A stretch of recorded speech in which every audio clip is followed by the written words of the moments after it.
পা দুটো কি ব্যথা। ওই শোনো না, বলছি আমার পা দুটো ভীষণ যন্ত্রণা করছে, যন্ত্রণা একেবারে ছিঁড়ে যাচ্ছে। আমার একটু পা দুটো টিপে দাও না গো, খুব ব্যথা করছে।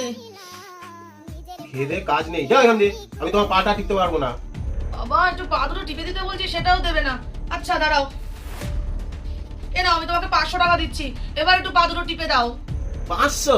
এ নাও, আমি তোমার 1000 টাকা দিচ্ছি, তুমি আমার পাটা টিপে দাও, ধরো। ও ঠিক আছে, নাও আমি তোমাকে 1500 টাকা দিচ্ছি, এবার পা দুটো টিপে দাও আমার। 1500? এ নাও, আমি তোমাকে আরো 3000 টাকা দিচ্ছি, নাও তুমি আমার পাটা টিপে দাও। A few moments later. তোমার পা টিপবো না তো কার পা টিপবো বলো? পতি সেবাই তো পরম ধর্ম। কর করে 3000 টাকা। যখন বলবে তখনই তোমার পা টিপে দেবো, কোনো ব্যাপার না। তোমার পা টিপবো না তো কার পা টিপবো? তুমি তো আমার আসল হিরো।